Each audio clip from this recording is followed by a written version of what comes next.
Bueno, muy buenas tardes para todos. Un gran saludo desde la Sociedad Venezolana de Toxicología. De verdad que hoy tenemos un tema interesante, un tema el cual, digamos, nos sentimos muy contentos de haber conseguido un especialista en el tema y que nos va a hablar sobre una condición que lamentablemente hemos estado manejando muy mal.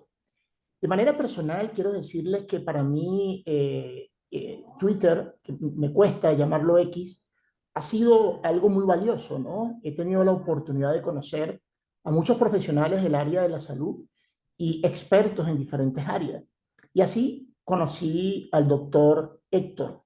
Siempre soy un enfermo de la medicina basada en la evidencia, aunque estoy claro que no todo tiene la suficiente evidencia o un buen nivel de evidencia, pero soy un apasionado por buscar el mayor nivel de evidencia disponible.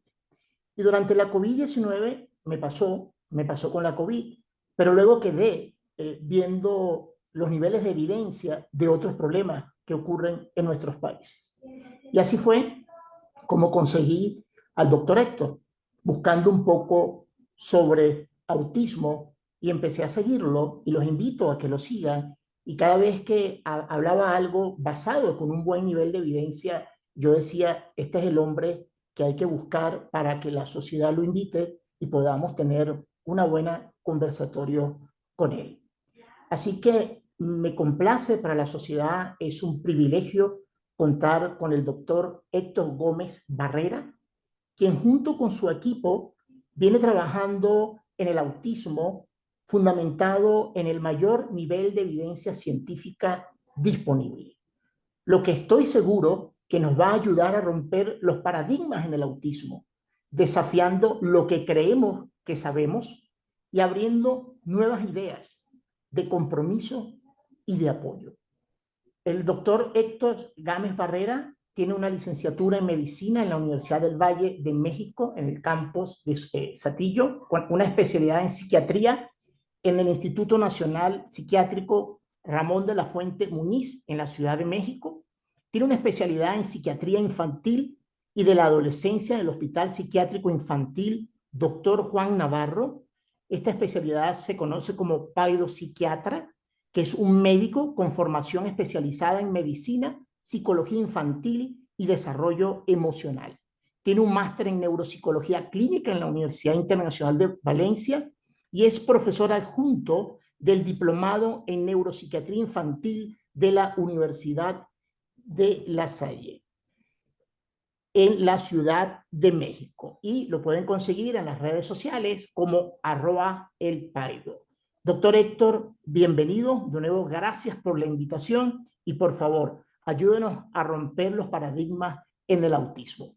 Bienvenido. No, pues Alexis y a los directivos de la sociedad, muchas gracias por la invitación y también que ha sido a través de las redes sociales. Pues un gusto estar por acá con ustedes. Y miren, a lo mejor algunas de las cosas de las que les voy a hablar ya las conocen. Aproveché que en lo que estábamos hablando, por así decirlo, fuera del aire, agregué unas últimas dos diapositivas a la presentación para decirles que es un paidopsiquiatra. Más o menos en lo que se hablaba ahorita hace un momento, pues se refirió a esto, ¿no? Y el paido viene del prefijo griego paidos, que significa niño, y por eso se le agrega al término de psiquiatría, ¿no? Entonces, un paidopsiquiatra, pues es aquel que se encarga del diagnóstico, tratamiento, evaluación pronóstica y a veces supervisión de los trastornos mentales y emocionales en niñas, niños y adolescentes. Y es un término, pues, muy común acá en México de finales de los 90 al día de hoy, la mayoría de los paidopsiquiatras formados somos psiquiatras primero de adultos y después también paidopsiquiatras, ¿no? Entonces contamos con las dos especialidades. Algunos pueden derivarse solo a atender niños o hay quienes como su servidor, pues atendemos pues niños, niñas, adolescentes y adultos. Dicho esto, hagamos un breve repaso histórico de qué es el trastorno del espectro autista. Y empecemos con una mujer. Muchas veces cuando se hace la revisión histórica del término, a quien se le atribuye el crédito, pues es a un hombre y a veces a un segundo, ¿no? Pero en realidad, quien hace la primera publicación científica o la descripción científica y médica fue una doctora, una psiquiatra rusa, que le llamó psicopatía esquizoide, psicopatía autista, utilizó términos como este. ¿Por qué o qué fue lo que hizo que el trabajo de la doctora Grunja no se popularizara o se globalizara? Pues el idioma en el que se publica, fue ruso, y que hay como estas teorías no tan bien fundamentadas de que a lo mejor algún autor sí llegó a tener contacto con lo que había publicado la doctora Grunja y no le dio el crédito, que en este caso sería el doctor Asperger. De ahí revisemos la línea histórica más comúnmente que van a encontrar en cualquiera de los expositores que les hable de autismo. Es pues que el término lo acuña Eugene Bleuler, quien es un psiquiatra, un psiquiatra que hizo aportaciones importantes a la psicopatología, que es como la semiología de las características de los trastornos mentales o alteraciones conductuales que utilizamos mucho en psiquiatría y en psicología clínica. Y entonces él acuña el término autismo y lo utilizaba para describir un grupo de síntomas específicos en los pacientes en los que en aquella época se pensaba que tenían esquizofrenia. Y se refería más que nada a una retirada emocional, a una ausencia como del mundo, ¿no? Este término lo recoge un psiquiatra también, de origen europeo, pero que habitaba en Baltimore y trabajaba en el Hospital John Hopkins, quien se Los le considera otros, no, como los que uno de pueden manejar, los, pero tampoco que están rotos, están buenos, pero claro. como uno de los padres de Micrófono, por la... favor. Ajá. Leo Kanner es uno de los padres de la psiquiatría infantil. Y para muchos es como el primer autor o aquel que pone el origen del trastorno del espectro autista como una condición reconocida en terminología médica. Sin embargo, pues como vieron, ya había una descripción previa. Y Kanner describe a 11 niños, curiosamente un grupo importante de esos niños eran hijos de médicos, que tenían esas características que vienen ahí en la presentación, que son el no miraba la cara de la madre, no sonreía como respuesta a la sonrisa de su mamá, no echaba los brazos a la madre, había un retraso en la adquisición del lenguaje o del habla, conductas repetitivas y pues poca flexibilidad a los cambios. ¿Qué es importante de esto? Bueno, la descripción se hace principalmente con la cuidadora como su mamá por la época, ¿no? Donde pues era como más común que nada más la mujer participara en el cuidado de los niños y por eso es que se hace mucho hincapié en esto, pero no quiere decir que sea exclusivo o pensar que el autismo solamente lo vamos a ver en las conductas que tenga el niño con su mamá, sino también con quien sea su cuidador primario en ese momento. A muy poco tiempo, pues prácticamente hay incluso algunos artículos que intercambian los años, ¿no? Le ponen 1943 a Asperger y 1944 a Kanner y al revés. Entonces, un pediatra en Austria hace una descripción de un grupo de niños con características muy parecidas a los de Leo Kanner. ¿Qué diferencia había? Pues que el desarrollo del lenguaje era mejor comparado, o el desarrollo del habla más bien, era mejor comparado el grupo de Asperger versus el grupo de Kanner. Eh, Recordar que el doctor Asperger, pues, dado su involucro con todo lo que pasó durante la Segunda Guerra Mundial, pues ha perdido como crédito o que se le dé crédito a su trabajo, pero bueno, pues no deja de ser una huella que dejó, que todavía se le refiere a muchos diagnósticos como síndrome de Asperger. Lorna Wing, que fue una psiquiatra infantil en el Reino Unido y quien también se le considera una de las pioneras de la psiquiatría infantil, ella agrupa los dos trabajos y en su libro hace como un continuum, como una dimensión entre poniendo como polos opuestos, pero que ves como un abanico que se abre, ¿no? Y podemos ver ahí las diferentes caras de, pues, la misma condición, ¿no? De un lado los niños de Kanner y del otro lado los niños de Asperger.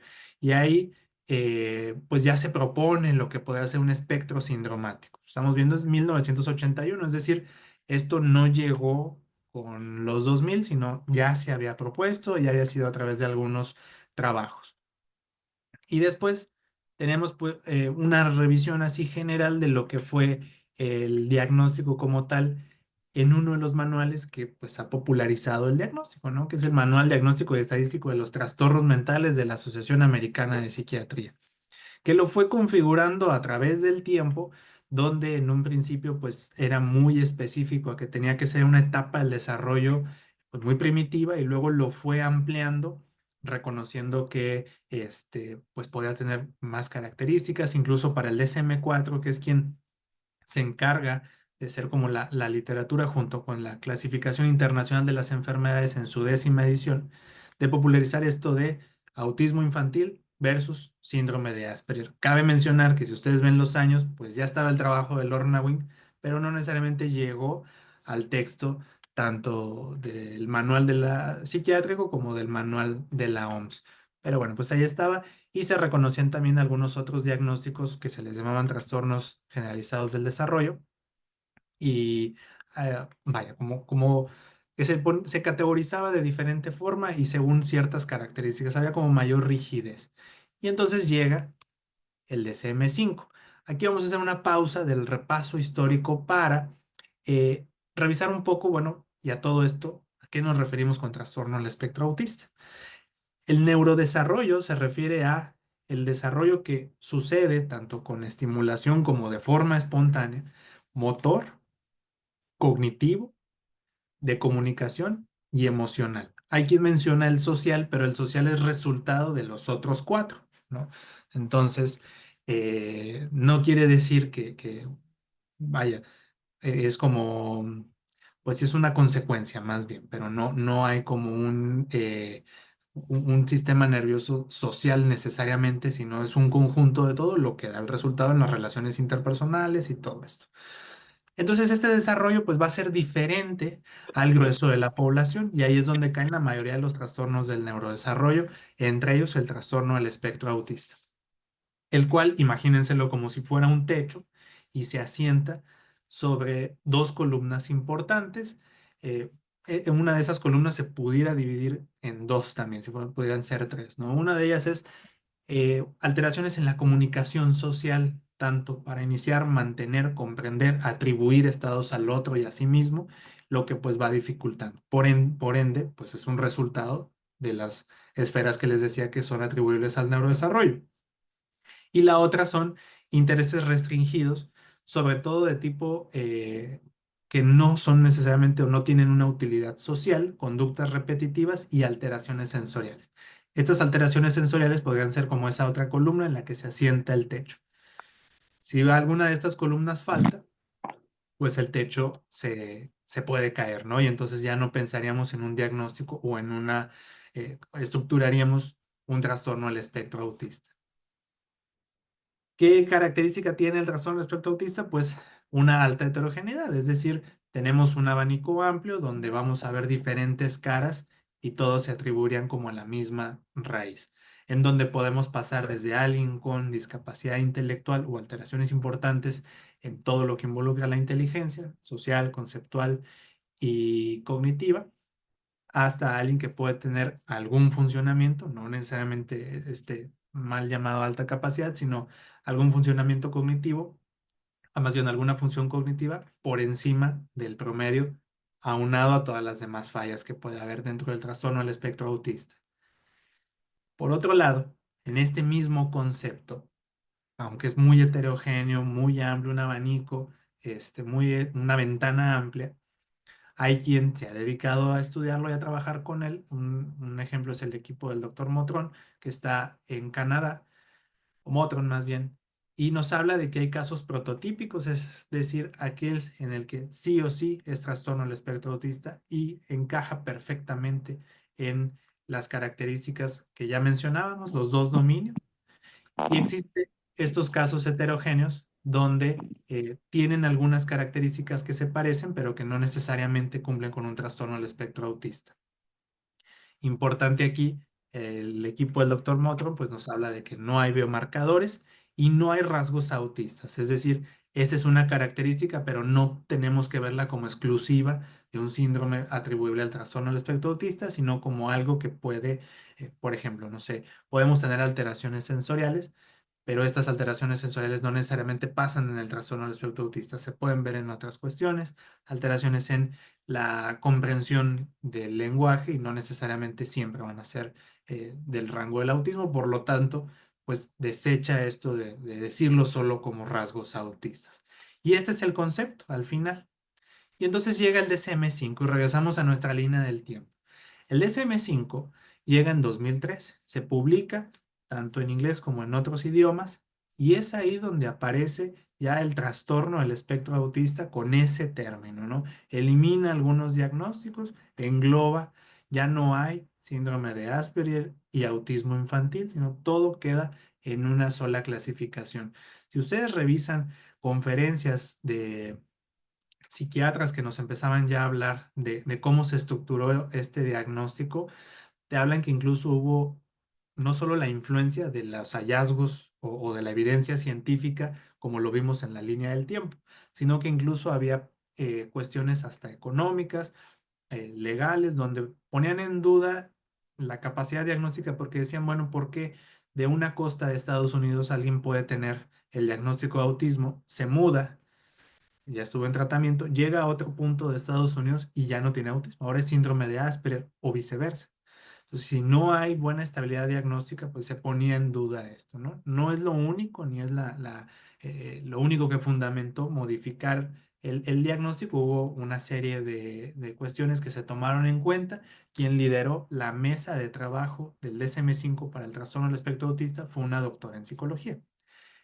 Em, y entonces se estructuran pues sus dos dominios principales a través del criterio A y el criterio B, que se divide a su vez en síntomas, por así decirlo, ¿no? Y entonces tenemos el dominio A que tiene que ver con las dificultades en la comunicación social o déficit en la comunicación social que se manifiestan por los siguientes: deficiencia en la reciprocidad socioemocional, dificultades en la comunicación no verbal y dificultad para iniciar y comprender las relaciones. Esto visto a través del neurodesarrollo, ¿no? O sea, no en un momento muy particular, sino que nosotros lo vayamos viendo en nuestra evaluación y recabemos información de que ha sido a través de las diferentes etapas y se mantiene incluso a pesar del cambio propio del mero crecimiento, ¿no?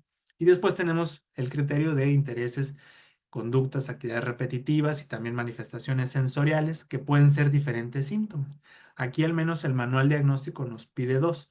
Y ahorita voy a explicarles un poco del criterio anterior, cuánto nos pide y qué cambio hubo de 2013 a 2022. El síntoma, pues pueden ser movimientos estereotipados, que es un aleteo de manos. A veces aquí en el aleteo me ha tocado casos en los cuales las mamás les dicen, bueno, es que En la galería. descartaron el diagnóstico porque el aleteo no es un movimiento como de alas de un ave, ¿no? Sino es solamente mover las manos. Entonces, se toma muy literal, curioso, para el autismo, el término aleteo, ¿no? Y el movimiento estereotipado se refiere a un movimiento repetitivo que no se asemeja a un movimiento, normal, ¿no? No, a diferencia del tic, que el tic sí es un movimiento parecido a un movimiento normal, tiene un ritmo y al final de cuentas el paciente tiene una capacidad de frenarlo dentro de lo que cabe. El aleteo no, o la estereotipia más bien, es normalmente en un contexto de una emoción intensa, sea de valencia positiva o negativa, no se parece a ningún movimiento semejante a lo normal, puede o no tener ritmo y se presenta de forma incongruente, ¿no? O sea, al momento de nosotros hacer un interrogatorio con alguien que tenga suficiente desarrollo cognitivo, pues no lo puede atribuir a otra cosa, como sí sucede con el TIC, que el TIC el paciente te advierte, pues yo siento una urgencia por hacer esto, si incluso tiene alguna característica obsesiva, pues pienso que va a pasar tal cosa y por eso lo hago. Rutinas inflexibles, intereses restringidos y alteraciones sensoriales tanto hiper como hipo. Puede haber suficiente tolerancia al dolor, un umbral alto al dolor, puede haber una respuesta intensa frente a estímulos que para los demás no son tan aversivos, como son los sonidos, la exploración de juguetes o de algunas cosas por medio del olfateo u oral, que ya no es atribuible a la etapa del desarrollo en la que se encuentra la persona. Entonces, estos son los criterios. El resto de ahí, los criterios son muy parecidos a cualquier diagnóstico que ustedes lean en el manual de psiquiatría. que no se explique por ninguna otra condición, que no haya ningún diagnóstico que explique mejor las características de lo que tiene el paciente. De hecho, el DSM, a diferencia de lo que mucha gente piensa, pues puja mucho porque no se hagan tantos diagnósticos, ¿no? Si no hace la advertencia de si uno solo ya explica todo, pues no tienes por qué hacer una lista interminable por cada síntoma que tú ves. Pero pues, a veces eso se nos olvida y tenemos pacientes con 3 o 4 diagnósticos cuando uno solo explicaba el fenómeno conductual. Y hace mucho hincapié en que una discapacidad intelectual no explique mejor lo que le pasa a tu consultante. Este manual sí nos divide entre el grado de apoyo y pues no hay como una escala específica, sino es por mera subjetividad, gracias a la evaluación que hace, a la redundancia, el evaluador, de qué tanto apoyo requiere la persona en particular, ¿no? Y se divide según los dominios, ¿no? O sea, yo puedo tener un grado 1 para déficit en la comunicación y un grado 2 para conductas repetitivas o viceversa, ¿no? O estar igual un grado 2 para conductas repetitivas y un grado 2 para déficit en la comunicación, y así se tiene que escribir o redactar. Cambios importantes, el manual ya tuvo una nueva publicación, un texto revisado, un DSM-5 texto revisado, donde se le hicieron algunas modificaciones en la redacción con la intención, ahorita lo vamos a ver, de reducir el sobrediagnóstico. Y lo primero que se hizo es el dominio sintomático del déficit en la comunicación. Se tienen que cumplir los 3 síntomas sí o sí.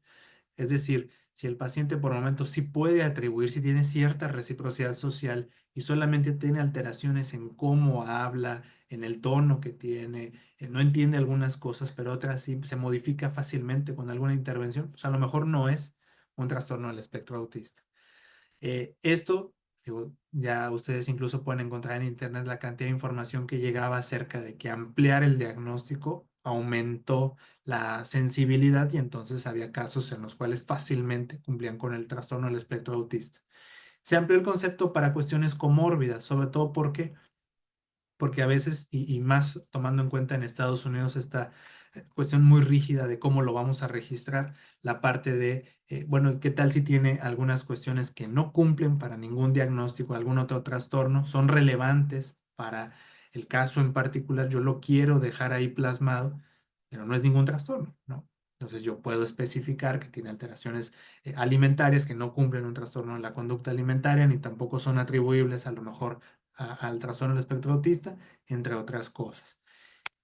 ¿Qué es importante? Aquí les puse 2 artículos. El primero, pues, es un artículo que se llama Evaluación del Autismo, así lo van a encontrar como Assessment of ASD, mientras que el segundo artículo es un artículo en portugués. Y este artículo habla mucho de las diferencias importantes que hubo entre un cambio entre un manual y otro, ¿no? Del 5 al 5 revisado. Y hace hincapié en que tuvo que ver más que nada con la redacción.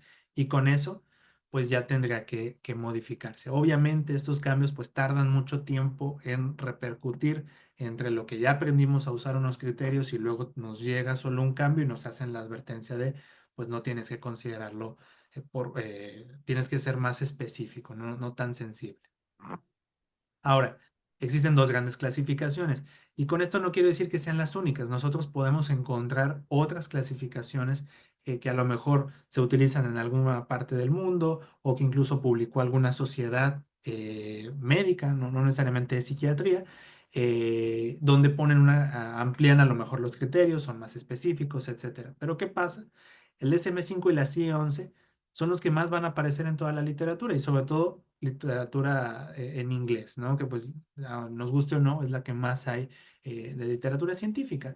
Entonces es importante ver las diferencias. Lo primero es, eh, nada más muevo algo aquí porque no veo, ahí está. Lo primero es, la definición en general se parece mucho, aunque la CIE-11 hace hincapié en un término que puede ser debatible acerca de la neurodivergencia, ¿no? No propiamente con esa descripción, pero sí acerca de que la subjetividad propia del ser humano pues puede influir como para que lo tomemos en cuenta al momento de hacer el diagnóstico. Los criterios esenciales, mientras que el DSM-5 es más rígido en cuanto tiene que ser esta cantidad, lo cual no lo vuelve mejor, ¿no? Porque hay quien dice, bueno, pues si es nada más un checklist, pues entonces a lo mejor nada más palomeo algunas u otras no lo hago. Entonces, mientras que la I-11 no tiene esa rigidez. El inicio de los síntomas tiene que ser en etapa temprana, de preferencia para el DSM-5, mientras que la CIE-11 no es que descarte el neurodesarrollo, no por nada lo tiene en su capítulo de trastornos mentales y del neurodesarrollo.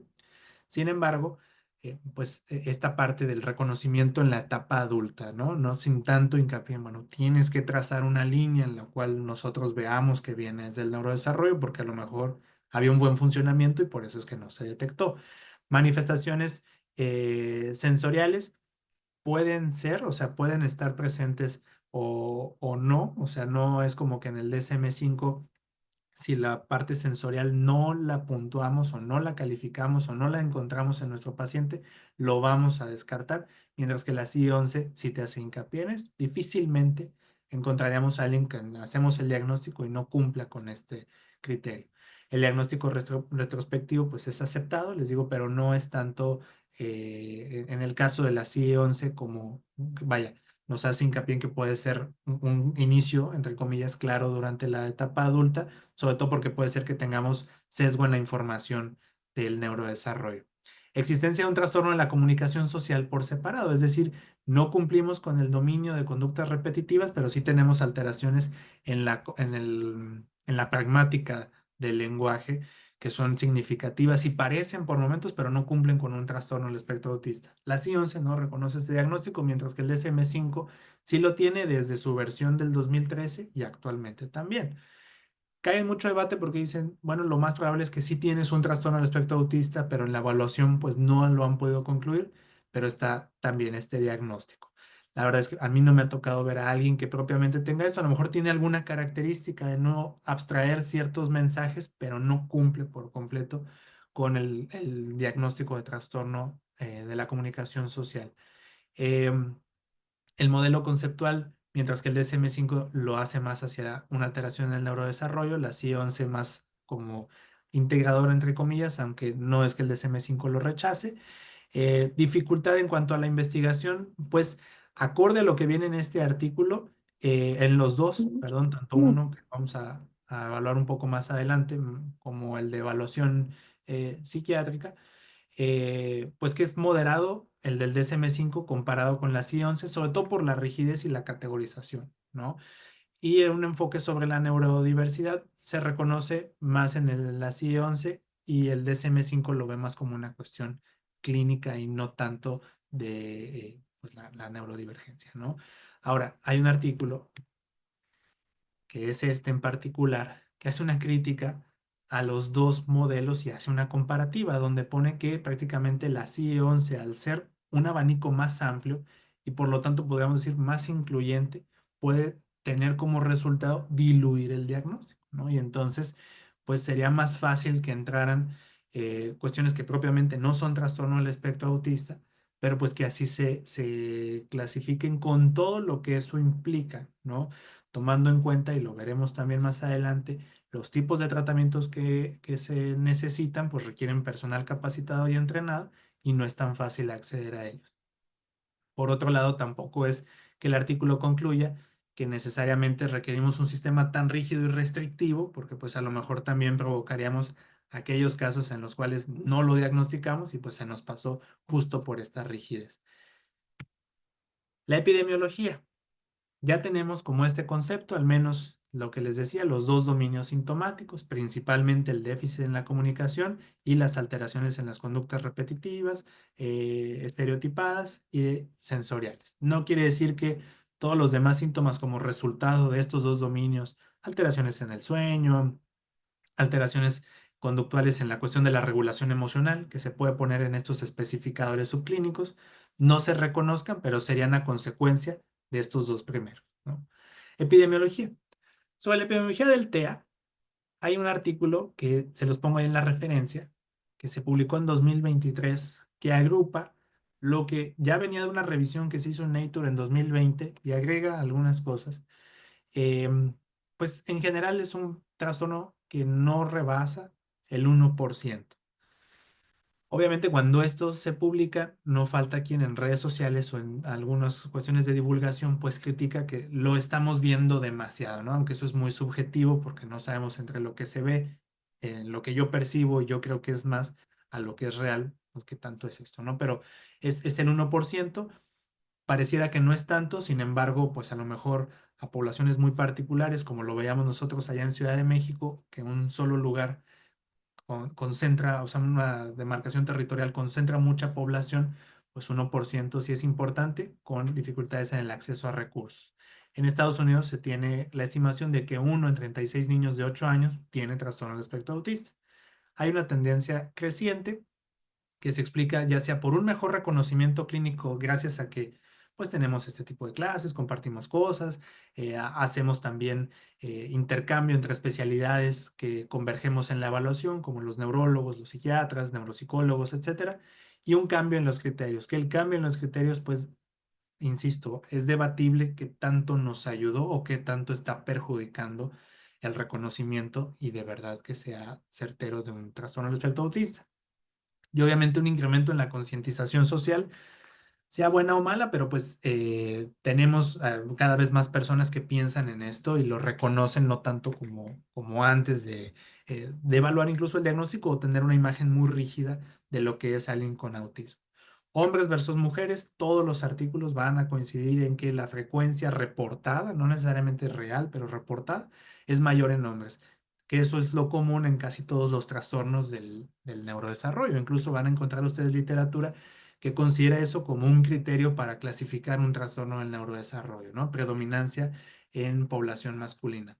Sin embargo, pues se tiene esta teoría de que en mujeres una de dos, o gracias a los reportes tenemos un sesgo y por eso cuando lo evaluamos pensamos que si es una niña no puede tener trastorno del espectro autista. Dos, su desarrollo cognitivo es mejor comparado con el de los hombres y les alcanza para en cierta etapa camuflajear los síntomas. O tres, solo lo vemos y pues se relaciona con lo primero que les decía, en casos que son muy graves. Y entonces pues de ahí por eso no se reconoce tanto y que seguramente hay muchas mujeres que tienen trastorno del espectro autista y no lo hemos visto. ¿Qué pasa en Latinoamérica? Bueno, pues en Latinoamérica, eh, digo, por ejemplo, en México, las estimaciones y los datos son muy ambiguos, ¿no? Hay un solo estudio que se hizo en una población muy particular de una ciudad en el Bajío, y pues eso es como nuestro dato más importante, más una estimación que se hizo en 2018 y párenle de contar. De ahí pues la información es muy diversa, no hay como buenos sistemas de concentración, etcétera. Se publicó un estudio en 2025 tomando en cuenta un estudio más grande acerca de la carga global de enfermedades, donde nos habla, y lo pueden descargar, es de acceso gratuito, de diferentes enfermedades, ¿no? En este caso se enfocó la publicación de 2025 en qué se decía de trastorno del espectro autista. Y esto a nivel global, ¿no? Entonces, si recogemos solo los datos de Latinoamérica, pues nos dice que aproximadamente 690 por cada 100,000 personas en todo lo que involucra a Latinoamérica, desde la frontera sur de Estados Unidos hasta Argentina, pues tienen trastorno del espectro autista. Y que niños y adolescentes, pues el TEA se encuentra dentro de las primeras causas de discapacidad o por carga de enfermedad. Bueno, la proporción tendría que ser mayor, o bueno, se espera que sea mayor hombre-mujer, por tanto, por lo que ya les comenté anteriormente, como por los datos que hay, aunque pues son muy diversos y a veces con limitaciones importantes en la metodología como se recogieron.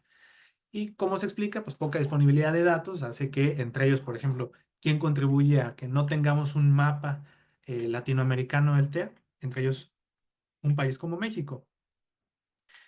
¿Qué pasa? Pues el diagnóstico se centra a veces en modelos médicos tradicionales o en criterios diagnósticos que a veces ya no son vigentes, o más allá de criterios diagnósticos, sean previos a 2013, previos a 2022-23, con las publicaciones, tanto el DSM-5 revisado como la CI-11, puede ser que incluso sea en la conceptualización sin fundamento del evaluador, ¿no? Entonces, lo que yo creo que es autismo, y pues por eso lo puedo dejar pasar.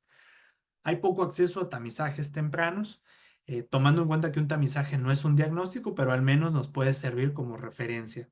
Los servicios especializados son escasos o No sé cómo sea en sus países, pero al menos en México esta es una regla. Están concentrados en grandes ciudades. Grandes ciudades que no necesariamente tienen muchos servicios, sino ahí están. También es difícil en esa misma ciudad acceder a ellos, pero pues incluso si no, si ahí es difícil y aparte yo vivo, nací en una ciudad que no tiene ni siquiera ese servicio y me tengo que mover, pues eso aumenta el costo, no solo económico, sino emocional, pues de atender ya, solo de hacer el diagnóstico, ¿no? Persiste el estigma y pues se dificulta la identificación. Factores de riesgo. Esto es importante porque, pues al menos en las consultas, lo primero que nos preguntan, y hay quien a veces, pues puede ser como de una forma muy pues, a lo mejor puede ser hasta ofensivo el quién tuvo la culpa, cosas así. No hay a nadie a quien le podamos atribuir la responsabilidad de alguno de los papás, etcétera.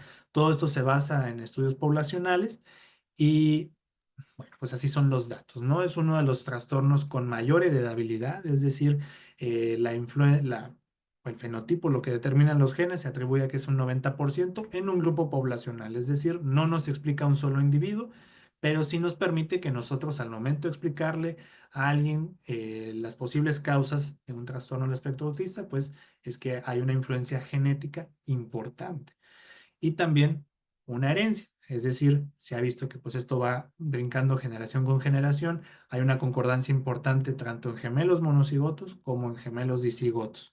¿Qué puede pasar? A veces el otro gemelo no tiene propiamente trastorno del espectro autista, pero sí encontramos dificultades importantes en la comunicación, cognitivas, que insisto, al momento de armar el rompecabezas diagnóstico no cumplen con el trastorno del espectro autista, pero está presente.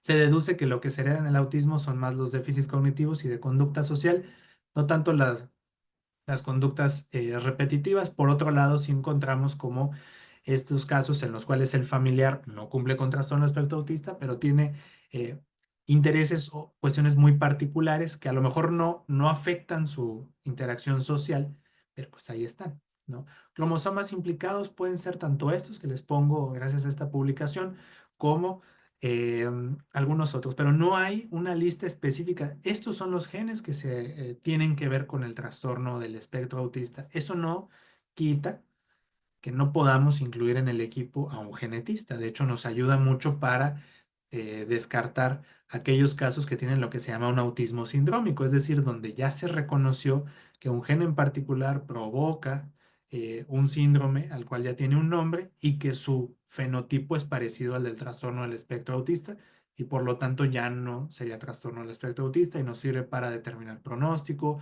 tratamientos en particulares, etcétera. Entonces, pues es importante tenerlo en cuenta porque si se tiene el recurso, pues no tiene nada de malo aprovecharlo. Factores pre y perinatales podemos encontrar una lista interminable entre alteraciones durante el primer trimestre del embarazo, infecciones que puede ser tanto de rubiola como otros, bajo puntaje en el Apgar, exposición a beta-2 adrenérgicos, nacimiento previo a las 35 semanas de gestación, estancia en la unidad de cuidados intensivos neonatales, un peso menor a 2.500 gramos, la edad materna. Incluso hay artículos que no han tenido alto impacto, pero que te reportan que el riesgo aumenta desde los 30 años, ¿no? Y bueno, que cada vez tenemos poblaciones donde somos padres a mayor edad, pues se supone que esto pudiera explicar, no es la causa, pero pudiera explicar porque tenemos cada vez más casos, entre comillas más, de trastorno al espectro autista. Pero con esto es siempre al momento de hacer un diagnóstico, cuidar o tomar distancia de los datos que son estadísticos y que nos explican toda una población frente a un caso en particular, porque a veces genera mucha culpa, ¿no? Hay papás que dicen, bueno, pues es que nos embarazamos a los 41 años, ¿no? Y pues, cuando van con el médico les explica esto y lo ven como nosotros, si lo hubiéramos hecho antes, nuestro hijo no tuviera esto. No sabemos si esa fue la causa, ¿verdad? Solamente es un factor de riesgo, no necesariamente es un factor determinante. Hay una publicación reciente que habla acerca de cuestiones ambientales que influyen para que haya la expresión conductual de un trastorno del espectro autista, tomando en cuenta lo que a mí me gusta usar la palabra transacción, ¿no? Hay una transacción entre los genes y el ambiente, lo que lleva a que se haga veamos nosotros desde afuera un trastorno del espectro autista. Entre la cuestión ambiental, pues puede ser la exposición a metales pesados y a diferentes tóxicos, que por ejemplo, pues a veces cada vez es más frecuente dada el crecimiento poblacional, la industria que a veces no está bien regulada, etcétera. Y la evidencia que se tiene de lo que no se reguló, por ejemplo, en los 90 y que pues ahora podríamos pensar que es un factor de riesgo para algunos trastornos, no solo como el autismo, sino otros trastornos del neurodesarrollo. ¿Esto qué ha Se hecho? Pues que muchas apagó, veces... se apagó tu cámara, profe, disculpa. Ay, una disculpa, ahí está. ¿Esto qué ha provocado? Pues que se tenga como la idea de que si estos tóxicos, por así ponerlo entre comillas, que pudieran tener una influencia en el neurodesarrollo para que tengamos una expresión conductual típica del autismo, pues si jugaron un factor de riesgo, ¿por qué no solicitarlos como un biomarcador?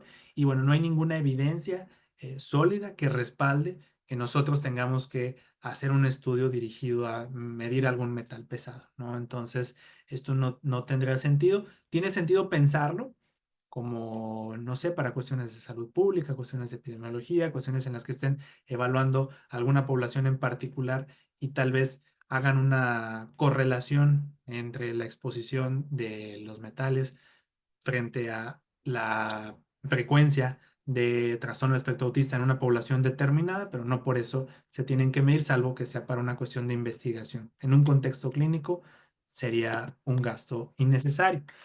¿El tamaño del cerebro influye? No, pero sí nos ayuda propiamente como al momento de hacer la evaluación. Es muy común que dentro de lo físico que vamos a evaluar, más allá de una exploración neurológica completa o casi completa, es el tamaño de la cabeza, ¿no? Y que se ha visto, pues, la poda sináptica típica de los 2 años, donde el cerebro se remodela para mejorar la complejidad de sus funciones. eh, Se tiene la teoría que en el autismo no sucede o sucede en una menor proporción comparado con el resto de la población.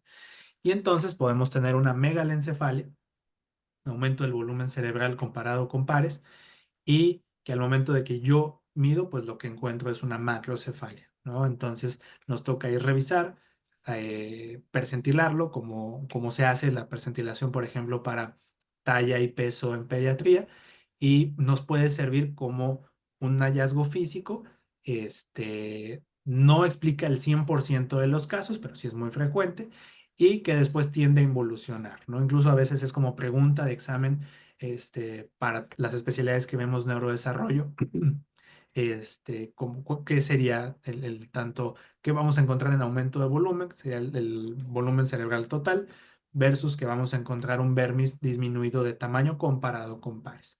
¿Esto es importante? Pues sí, porque a lo mejor yo lo puedo hacer en cualquier consulta, es decir, solamente necesito una cinta métrica, las tablas las puedo descargar de internet, ¿no? Y ya yo puedo hacer una evaluación en cualquier contexto, sea urbano, rural, alta especialidad, centro de salud, hospital, lo que sea.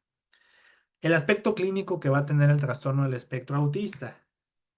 Si nos basamos en los dominios diagnósticos, sobre todo propuestos por el manual de psiquiatría que más o menos empata con la clasificación internacional, pues vamos a encontrar dificultades en la interacción social, por lo tanto, vamos a tener alteraciones en el mecanismo de expresión y comunicación, obviamente en el desarrollo cognitivo y presencia de conductas estereotipadas, ya sea a través de intereses restrictivos, repetitivos, los movimientos estereotipados que les decía y las alteraciones sensoriales. Y depende mucho la edad. ¿Por qué depende la edad? Porque esta expresión conductual tiene que diferir de lo esperado para la edad. Entonces, lo ideal, pues, es saber de desarrollo. ¿Quién es la especialidad principal que conoce de desarrollo? Pues, pediatría, ¿no? De ahí, algunas ramas de la medicina, como pueden ser los neurólogos pediatras, como podemos ser los psiquiatras infantiles, y también, por ejemplo, genética, no se diga, o sea, son expertos en desarrollo, y entonces eso me permite a mí, al momento de estar evaluando, hacer una diferencia entre si estamos en una conducta esperada y explicada por el desarrollo en ese momento o se sale, ¿no? En este caso, entre los primeros 3 años de vida, ¿cuáles van a ser las quejas de los papás que nos van a advertir a nosotros que tal vez estamos frente a un trastorno del neurodesarrollo? La hiporexia, sobre todo manifestada por selectividad o restricción alimentaria, difícil incluirlos en alimentos distintos a la lactancia o esta transición, los papás desde ahí nos empiezan a hacer algunas precisiones, ¿no? Recordando que los papás son los que mejor conocen a sus hijos. Irritabilidad, tanto al momento de comer como todo lo que ello engloba, y el llanto frecuente. Recordar que el mecanismo de expresión como elemento de la comunicación más primitivo es el llanto. Entonces es común que en un desarrollo normal la mamá o el papá ya saben diferenciar y distinguir entre diferentes volúmenes y tonos de llanto, y entonces dicen, bueno, pues este llanto es que tiene sueño, este llanto es que tiene hambre, este llanto es que quiere tal cosa. En el caso del trastorno del espectro autista, los papás, sobre todo si tienen más de un hijo o han visto otros niños, dicen, a mí no me orienta, no me sirve de brújula para saber qué es lo que quiere. Trastornos en la interacción con los padres, pues es mira poco a la cara, no echa los brazos, no hay señalamiento ni atención conjunta. ¿Esto qué quiere decir?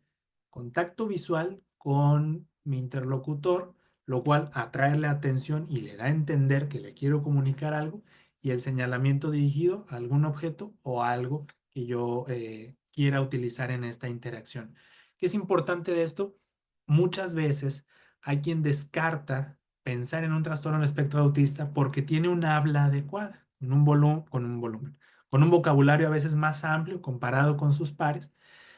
Y entonces dicen, bueno, pues aquí no tiene nada que ver porque el niño sí se comunica. Cuando vemos el uso de esa expresión del lenguaje, vemos que no se usa como lo esperado para los 3 años. Vemos que no hay interacción con los papás, no comparte sus intereses, no le interesa propiamente incluirlos.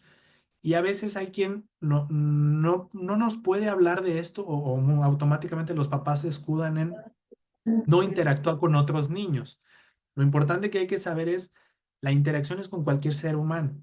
Entonces mucha gente a veces se escudaba en la pandemia en decir, bueno, pues como ya no hubo interacción con los niños, por eso no lo veíamos, y a lo mejor eso explica el fenómeno conductual. Puede ser que contribuya, pero ya nosotros con la mera interacción madre-hijo, padre-hijo, padres-hijo, podemos tener la sospecha de que estamos frente a un trastorno del neurodesarrollo.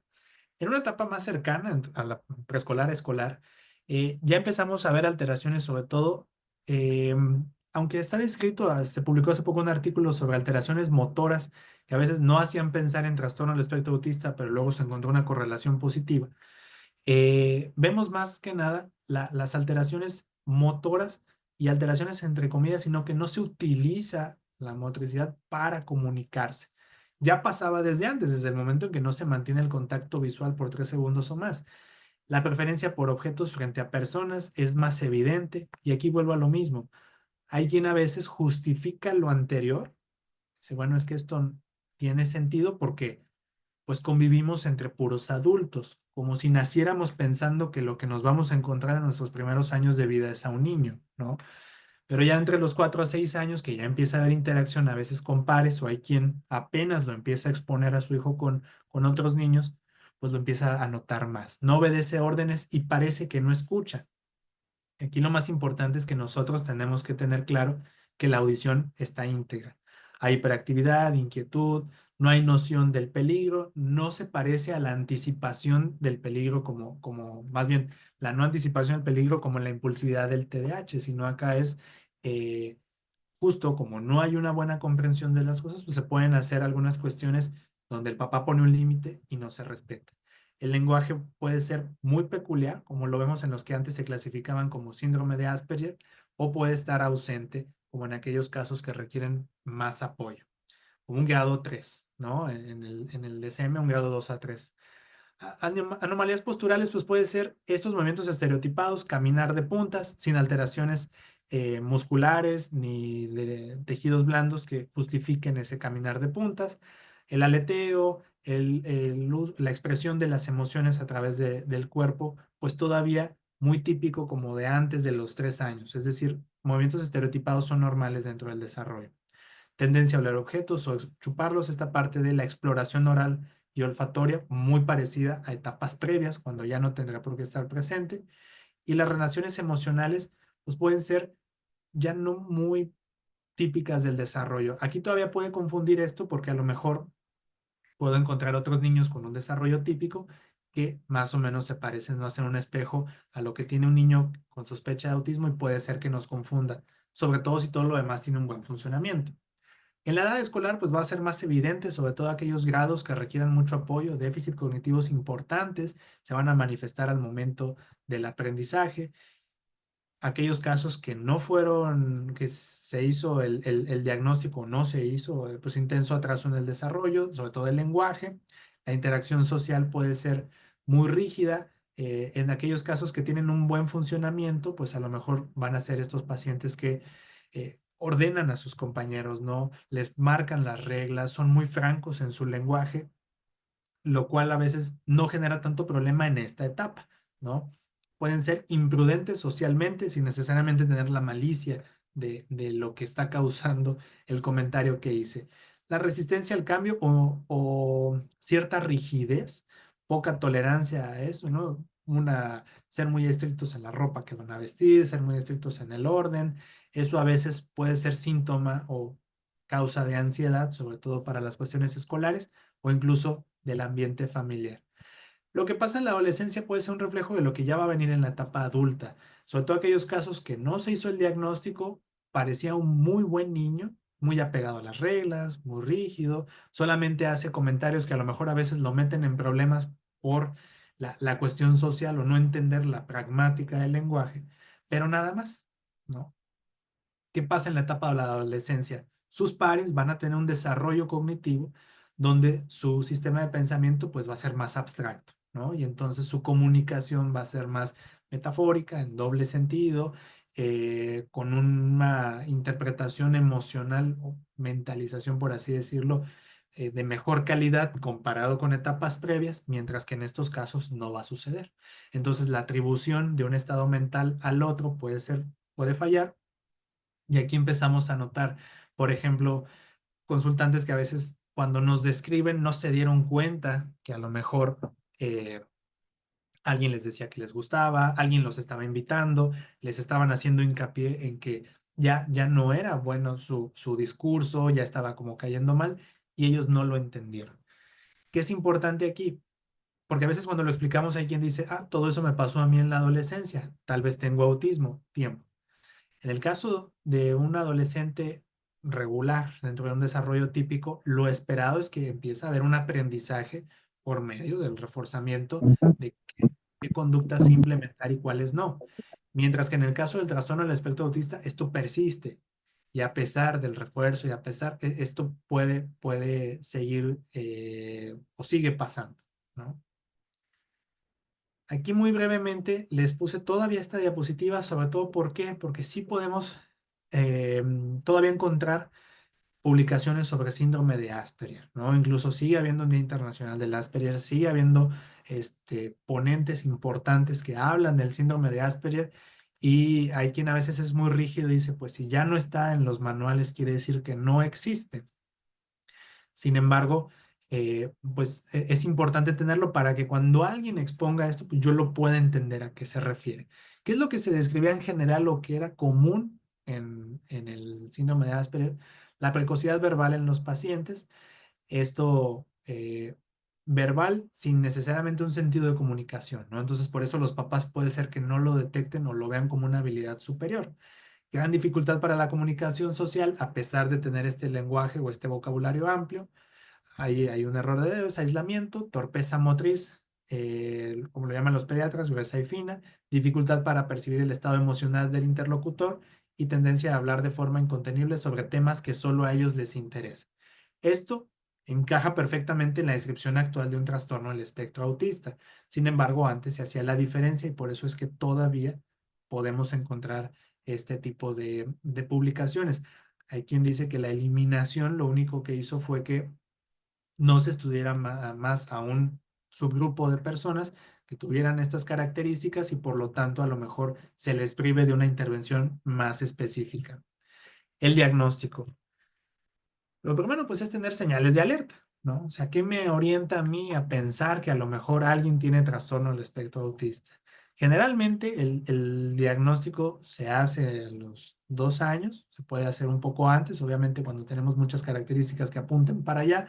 La frecuencia estadística de cuándo se hace el diagnóstico en general, no que sea lo ideal, sino la frecuencia estadística es alrededor de los 54 meses, ¿no?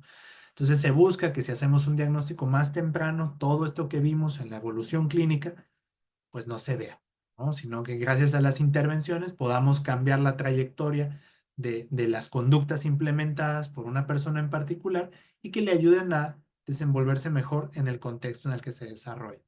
Entonces aquí vemos datos de alarma generales que nos pueden orientar. Lo más importante, un trastorno del neurodesarrollo, todos son multicontexto. Es decir, no podemos tener a alguien que, por ejemplo, no mantiene la mirada en la escuela, pero sí lo hace en casa o viceversa. Un niño que no comparte sus intereses en la casa de los abuelos, pero sí en la de los papás, los movimientos repetitivos pasan en un solo lugar, ahí ya nos hace pensar en cualquier otro diagnóstico antes que un trastorno del neurodesarrollo. Mientras que todos los trastornos del neurodesarrollo, autismo, discapacidad intelectual, trastornos del lenguaje, TDAH, trastorno por tics, son multicontextos. Es decir, no, la sintomatología no respeta, sino atraviesa todos los escenarios de una persona en particular. ¿Cómo se construye el diagnóstico? Primero, con una historia clínica detallada que puede hacer pues cualquier persona capacitada para una historia clínica, ¿no? Como puede ser un médico, un especialista médico, un psicólogo clínico, puede recoger ciertos datos sin ni siquiera tener un formulario ya preestablecido de qué es lo que tiene que preguntar. En este caso, pues vamos a hacer una exploración de hitos del desarrollo sí o sí. A veces es una carga para el médico general aprendérselos cuando pasa por pediatría, pero es importante. En general es importante tanto en psiquiatría y neurología infantil como en psiquiatría y neurología de adultos. Sin embargo, obviamente el sesgo de memoria pues lo vuelve más difícil en la etapa adulta poderlo evaluar, pero con los niños nos ayuda mucho. Incluso nos da de forma indirecta una evaluación de la calidad de los padres, ¿no? Es decir, qué calidad de informante tengo, qué tanto recuerda y acomoda bien la información, porque si no se lo sabe y es quien lo cuida, pues ya más o menos podemos tener una idea de la condición que pueda tener ese mismo cuidador o de la negligencia, entre comillas, que pudiera estar pasando. Entrevista con los cuidadores, pues es obvio, ¿no? En toda la medicina infantil no podemos prescindir de los cuidadores. No quiere decir que en adultos sí se pueda o no ayude, obviamente también ayuda, pero en este caso, pues hasta por una cuestión legal tienen que estar involucrados. Y aquí los cuidadores, lo importante es, pues a veces legalmente el cuidador tendrá que ser papá o mamá, pero dado el desarrollo social que tenemos actualmente, a veces nuestro cuidador va a ser un abuelo, un tío, alguien más, ¿no? Incluso alguien a quien se le paga porque vaya y cuide, y entonces esa persona involucrarla dentro de la evaluación nos ayudaría muchísimo como una cámara que va registrando todas las conductas de mi consultante y yo pueda acomodarlo en mi historia clínica. Comprensión del desarrollo, pues es obvio, porque tengo yo que comparar el perfil de desarrollo esperado para la edad, aunque obviamente el desarrollo no es rígido y es automático de yo cumplo 3 años y ya tengo lo esperado para los 3 años. Es una aproximación las tablas del desarrollo, pero me sirven para darme una idea más o menos qué tan desfasados estamos o no. Y bueno, pues las múltiples fuentes de información, lo cual se usa mucho en psiquiatría, no es solo de la psiquiatría infantil, pero es vaya, más que ser como un requisito aparte, es necesario, ¿no? Que se tiene que hacer un perfil temporal de síntomas, ¿no? Obviamente, si yo, por ejemplo, tengo un niño que empieza a tener alteraciones en su comunicación a partir de un evento importante, separación de los padres, es muerte de algún familiar, cambio de escuela, empieza a haber interacción con acoso escolar o bullying, pues muy probablemente no tengo un trastorno del espectro autista, sino a lo mejor una depresión, tengo un niño irritable, tengo un niño que rechaza ciertas cosas en la interacción con su mamá. Y a veces nos describen selectividad alimentaria en un solo contexto. No come las cosas conmigo, pero sí las come con su abuela. Bueno, pues ya desde ahí no tenemos selectividad alimentaria, ¿verdad? A diferencia de aquel caso en el que nos dicen no importa quién le sirva la comida, si son estos elementos, este gastronómicos los va a rechazar por la textura, por el color, por el acomodo y nos empieza a orientar más o menos cuál es la condición en particular que estamos evaluando. Lo mismo si ha sido algo paroxístico, ¿no? La intensidad si es solamente en un solo momento en particular, etcétera, eso nos puede orientar. ¿Por qué es importante hacer hincapié en esto? Porque aquí no necesitamos ninguna prueba. Lo puede hacer cualquiera. Se puede hacer a distancia, se puede hacer presencial, recoger información. No quita que tenga yo que evaluar a mi paciente. Y ahí entra una exploración física neurológica y una observación del paciente en particular, lo cual evaluaciones a distancia pues las pone en un dilema por lo fidedigno que puedan llegar a ser. Bueno, el diagnóstico estrictamente en lo ideal debiera de ser por consenso, ¿no? Yo les puedo decir que donde yo hice la especialidad de psiquiatría, en el Hospital Psiquiátrico Infantil, más bien de Paidopsiquiatría, así había un programa que se llamaba Programa de Diagnóstico de Neurodesarrollo, y en la misma mesa nos sentábamos el psiquiatra infantil, yo como residente, una enfermera, trabajo social, la psicóloga, y se empezaba a hacer toda la entrevista. Entonces todos preguntaban y yo como residente pues iba apuntando, ¿no? Esa información después se iba a un neuropsicólogo que también evaluaba por aparte, después al neurólogo, después al genetista y luego se incluía todo en un solo expediente. Y ahí, más allá de ver el resultado de una prueba es, ok, ¿qué opinan todos? Todos que han visto en diferentes momentos, que han escuchado la versión de los papás, que han estado observando al niño, que también hicieron las mediciones, exploración física, ¿qué concluyen? ¿Es trastorno del espectro autista? Ah, perfecto. Obviamente eso, por ejemplo, en un caso como México, en el servicio público, aunque el hospital en el que yo estaba es un hospital público, es un hospital de alta especialidad. Entonces, pues, por lo tanto, es restrictivo a cierta cantidad de población, a ciertos pacientes que pasaban ya varias evaluaciones, ya venían a veces de un camino largo y pues no está en un punto en el que pueda llegar cualquier persona a nivel nacional, aunque se supone que así es. Y a nivel privado, juntar el salario de todos los honorarios de todos los especialistas, más el gasto de pruebas o cualquier otra cosa que se llegue a pedir, hace que no todo el mundo le sea accesible poder estar en eso, ¿no? Este artículo que les digo que es reciente, que habla sobre evaluación del autismo y ese es su título, pues hace mucho hincapié, bueno, pues podemos usar entrevistas semiestructuradas o observaciones clínicas. Esto puede ser incluso la historia clínica que yo haga de forma rutinaria, ¿no? Y si yo ya evalúo población infantil, pues muy probablemente las preguntas que hago de manera cotidiana, o en cualquier caso, ya me recogen información que me puede orientar a un trastorno del espectro autista. Instrumentos con buena sensibilidad, pues nos ayudan como un elemento más. Y lo ideal es que pudiéramos hacer alguna interconsulta o congregarnos como en algún equipo, lo cual, insisto, pues puede ser complicado, pero si se tiene a la mano, no desaprovecharlo. Instrumentos que hay, a veces aquí hay un defecto porque se expone, se dice que los que dicen aquí diagnóstico, como ADR y A22, son las pruebas diagnósticas, ¿no? Son pruebas que nos acercan mucho, que el resultado no es un desperdicio, pero a veces este término gold standard, que en medicina muchas veces es como, esta es la prueba específica, no aplica para acá. Es decir, el resultado puede ser negativo, pero gracias al consenso y lo que estuvimos viendo, pues nos ayuda a decir, ¿sabes qué? Esta fotografía en el caso del A22 en un solo momento, por algo en particular, no fue concluyente de trastorno del espectro autista, sin embargo, lo demás, pues sí lo fue. El ADR es una entrevista estructurada que nos ayuda a recoger los síntomas del autismo y se va haciendo con los padres, lo cual no quiere decir que sea mala y está pensada para enfrentarse a los sesgos de memoria y a todo esto que puede llegar a pasar, pero bueno, no por eso es que su resultado sea determinante. ¿Qué es importante aquí?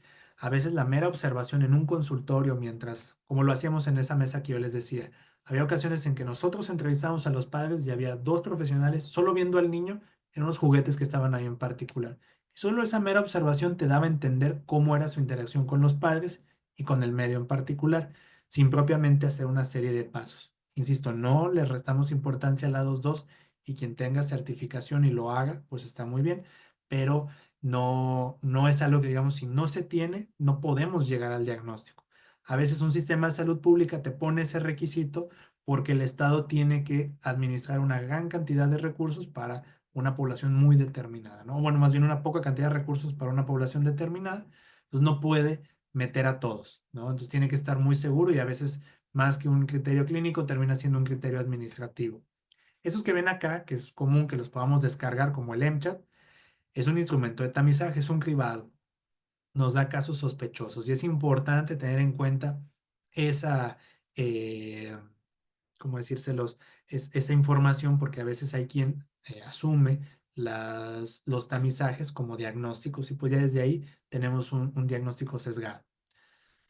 Este les voy a hablar más adelante. A partir de la pandemia, por ejemplo, Estados Unidos tiene también el mismo problema que Latinoamérica acerca de que los servicios especializados se concentran solo en algunas ciudades y aparte dependes de tu seguro médico, ¿no? Entonces no todos pueden pagarlo y no es tan sencillo. Eso hacía que, aunque ya se habían planteado intervenciones a distancia, pues como no había la obligatoriedad de trabajar a distancia, pues no se habían desarrollado tanto. Con la llegada de la COVID, la cosa cambió y entonces se empezaron a desarrollar, por ejemplo, BOSA es una observación breve basada en el A22, ¿no? Se parece mucho, es un trabajo que ustedes pueden descargar incluso de forma gratuita y lo pueden tener allá a la mano.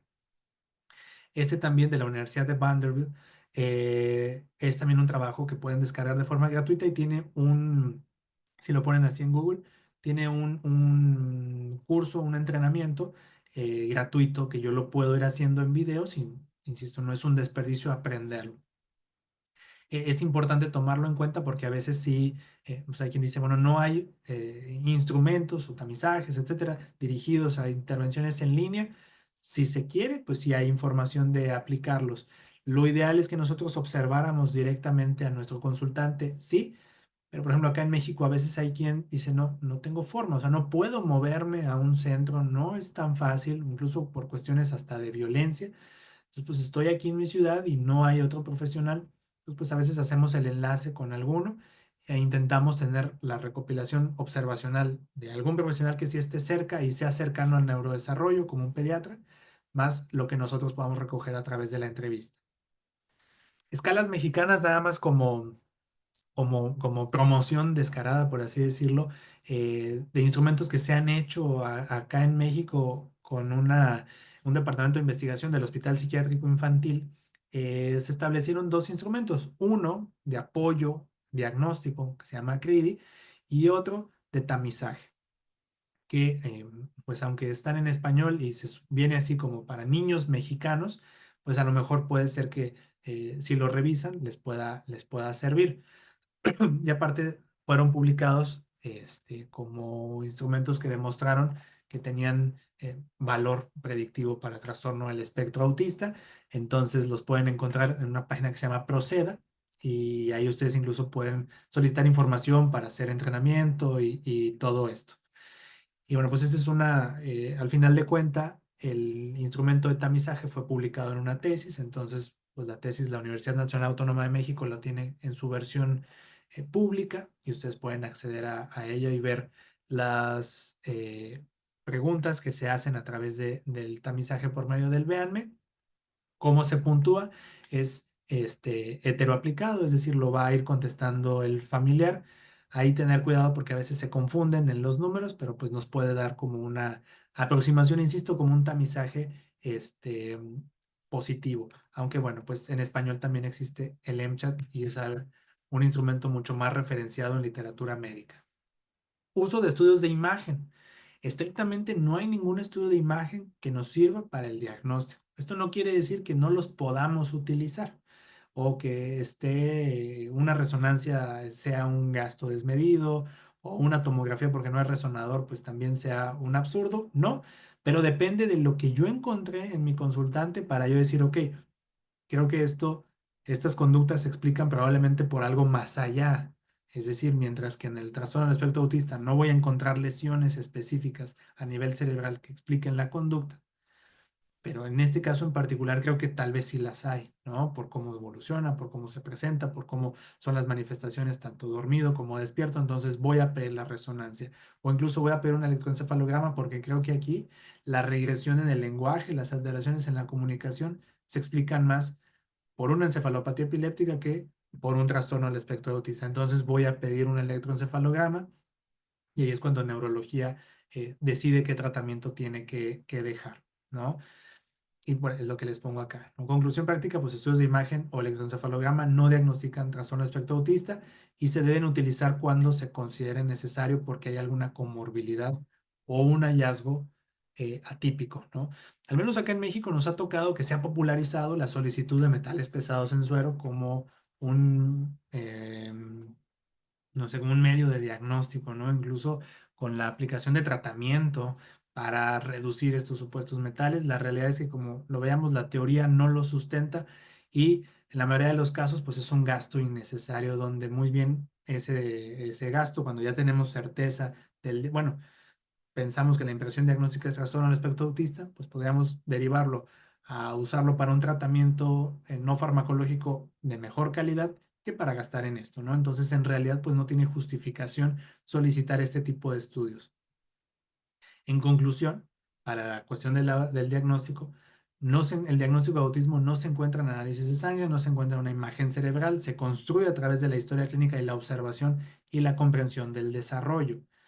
Aquí no lo puse, pero es importante tomar en cuenta la intervención de genética. Es decir, si yo veo, por ejemplo, aquí características que no cumplen tanto el trastorno del espectro autista, que veo incluso anomalías físicas, que hasta para los papás es muy evidente, más allá de la macrocefalia, genética nos puede ayudar para entonces sí definir hacia dónde vamos a explorar en los genes. Tampoco es que vamos a revisarlos todos, y entonces ahí sí ya se puede establecer un diagnóstico mucho más específico y descartar el TEA primario, entre comillas, y entonces establecer un diagnóstico de trastorno espectro autista, digo, de síndrome de autismo sindrómico.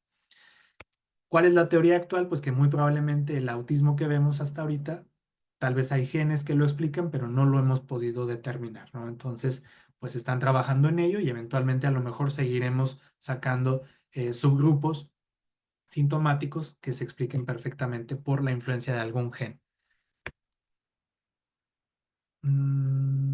Ok. El diagnóstico diferencial. El diagnóstico diferencial, pues es propiamente con los mismos trastornos del neurodesarrollo, sobre todo discapacidad intelectual, algunos trastornos psiquiátricos, o sea, trastornos mentales, no propiamente del neurodesarrollo, y pues lo que veíamos como epilepsia. Que es importante tener en cuenta que todos los diagnósticos diferenciales no cumplan con los síntomas nucleares o centrales del trastorno del espectro autista y que no se atribuyan al neurodesarrollo. Es decir, yo puedo tener cierta evitación social, yo puedo tener mutismo selectivo en algunos contextos y ya solo esa historia de que esto sucede en algunos contextos, pero mi expresión mejora, mi entendimiento del lenguaje mejora también, la atribución de estados emocionales a los otros es mejor en un escenario en particular, sin intervención terapéutica. Pues lo más probable es que esté frente a lo mejor un mutismo selectivo, un trastorno de ansiedad y no frente a un trastorno al espectro autista, donde sí la evitación de la interacción social es genuina, no tanto por ansiedad o que sí haya la intención, pero no sucede, a diferencia del autismo, ¿no? En el caso del TDAH, pues la interacción social puede ser imprudente, ¿no? Por impulsividad, pero sí hay una intención de establecer una interacción con los otros, mientras que en el TEA no necesariamente. La depresión, pues la disminución del interés, vamos a encontrar, yo siempre les digo a los familiares, aunque sea un inicio insidioso, tú vas a detectar un antes y un después, mientras que en neurodesarrollo, ese inicio, salvo en las regresiones que pueden suceder en el autismo antes de los 2 años, no lo especifican. Los papás, si fuera un mapa, no nos pueden poner el alfiler donde queremos. Bueno, pues no sé cuándo empezó, mientras que en depresión sí sabemos y decimos, bueno, fue en el cambio de escuela, fue en esto, y a partir de ahí mi hijo fue diferente. Ya eso hace que la brújula apunte hacia otra cosa que no necesariamente sea neurodesarrollo. En el TOC, en el TOC, pues para hacer recopilar obsesiones y compulsiones en niños a veces es complicado por el desarrollo o ausencia de desarrollo cognitivo cuando lo estamos evaluando, pero si tenemos suficiente desarrollo cognitivo, nos pueden describir perfectamente cómo perciben que es un pensamiento que no quieren tener, pero ahí les está molestando, los lleva a interpretarlo de una forma angustiante, puede haber una urgencia derivada que se dirige hacia una compulsión, mientras que en el TEA no tenemos ninguna de estas características cognitivas, ¿no? El interés y la rigidez de algunas conductas son propias de la persona de larga evolución sin malestar asociado. La discapacidad intelectual se afecta casi todas las mismas esferas que el trastorno del espectro autista, pero no necesariamente eh, dificultades en la interacción social, ¿no? Puede ser una interacción social de baja calidad, sí, justo porque no hay suficientes recursos cognitivos, pero no esta retirada emocional como lo vemos en el autismo. Y bueno, pues en el caso de la epilepsia, que nosotros veamos que en la evolución, pues esto a lo mejor, como en el caso de la regresión en el lenguaje, que casi siempre se tiene que explorar que no tenga un foco epiléptico asociado, o cualquier otra manifestación que no cumpla esta cuestión multicontexto, que viene, por ejemplo, después de una lesión o algún traumatismo craneoencefálico, etcétera. Déficits sensoriales que a veces pueden simular síntomas parecidos a los del autismo, por ejemplo, un déficit auditivo, que muchas veces se interviene y mejora drásticamente la comunicación, pero sí había intención comunicativa previa y sobre todo comunicación no verbal. Y la privación psicosocial, a veces niños que están en pues orfanatos, en albergues, etcétera, por falta de estimulación pueden tener este tipo de síntomas. Sin embargo, aquí es muy evidente esa retirada, etcétera, que explica cómo a través de la historia pues no se han establecido suficientes, por poner el aprendizaje, conductas efectivas para la comunicación social.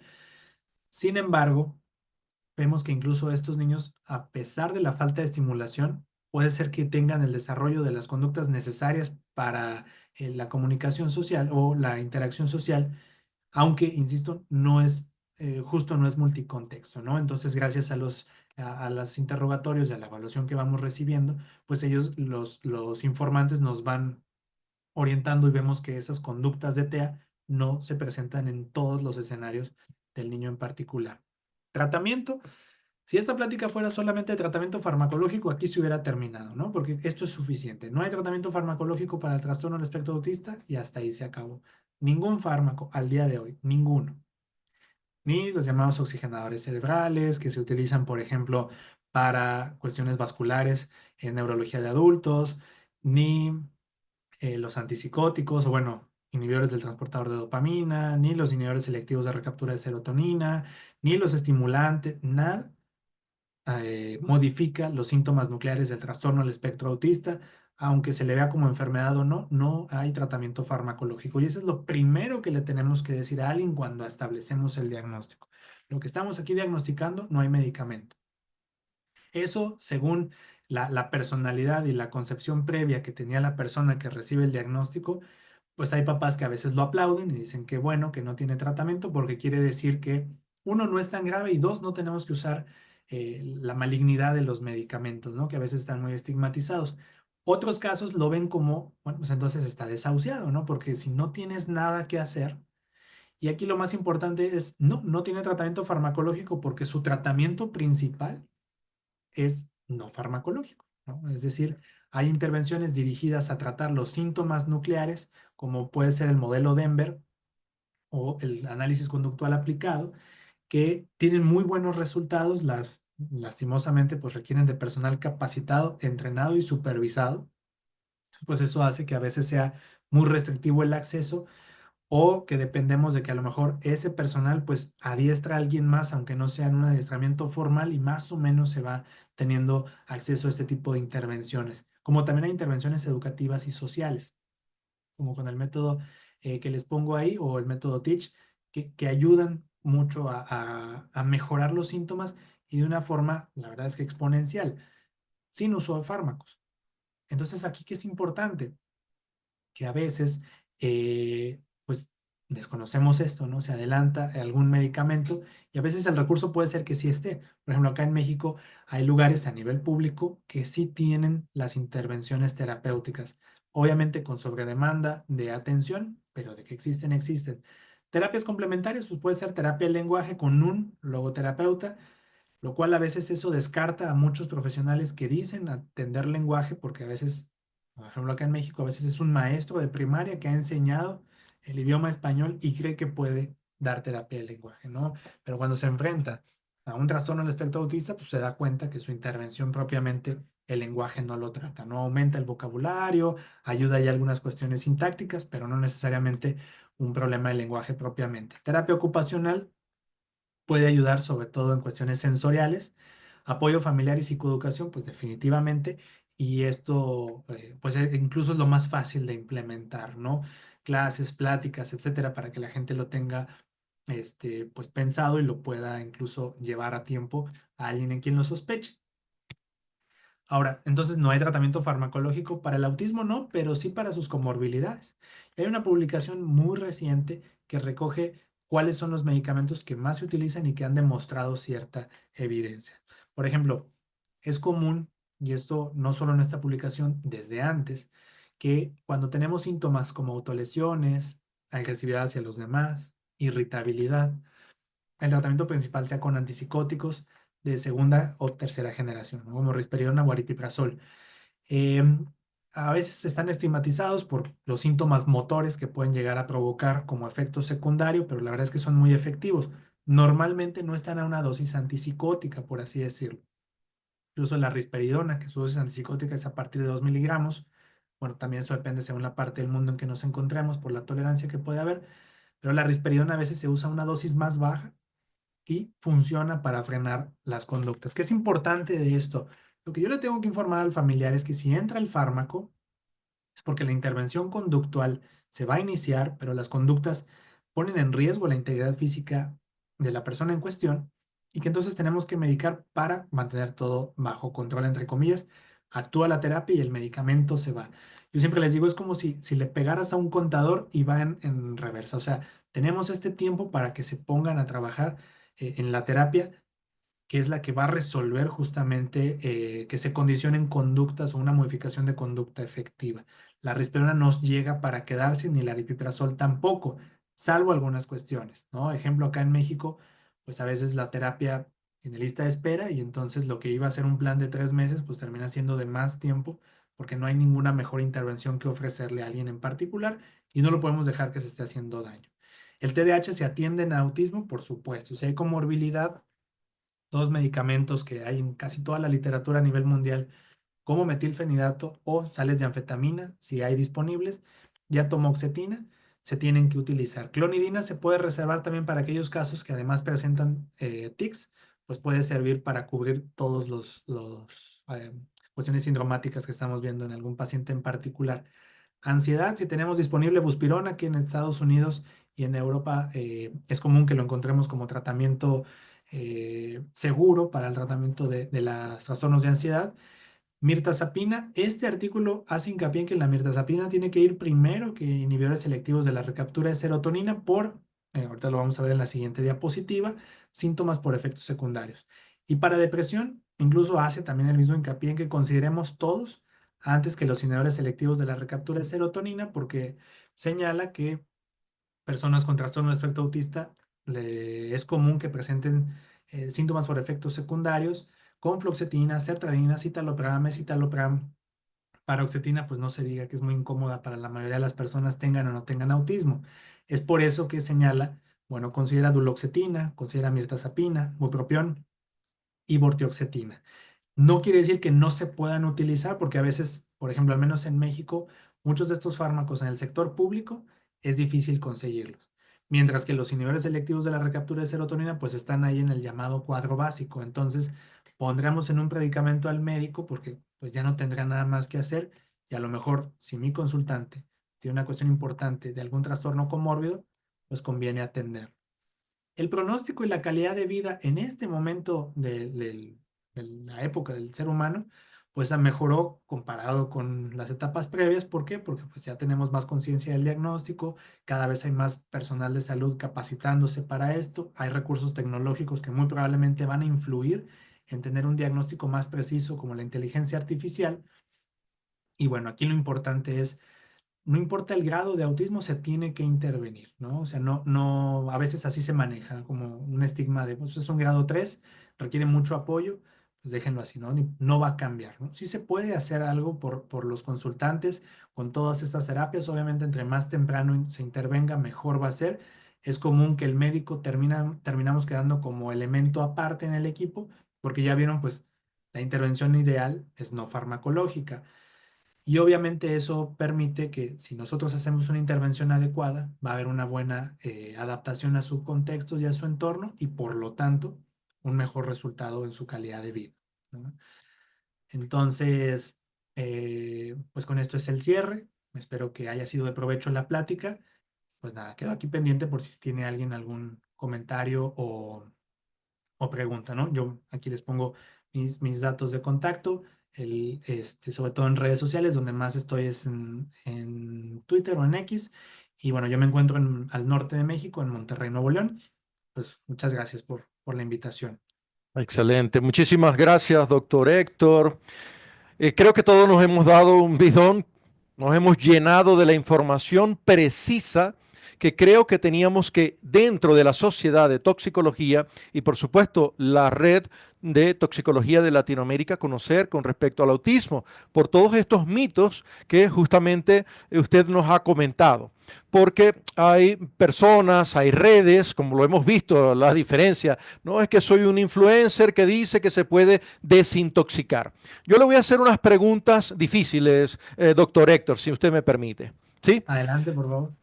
¿Todo psiquiatra debe saber diagnosticar autismo? ¿Todo psiquiatra? ¿O solamente de su rama, como decíamos, los PAIDO?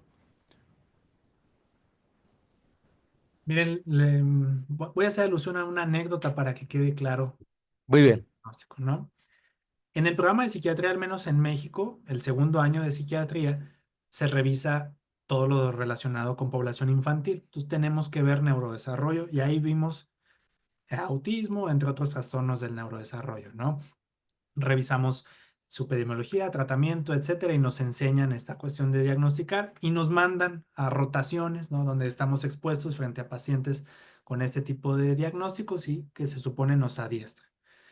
muy Obviamente, bien, en la especialidad de psiquiatría infantil es más común que veamos esto y lo revisemos una y otra vez. Ahora, muy bien. voy a la anécdota.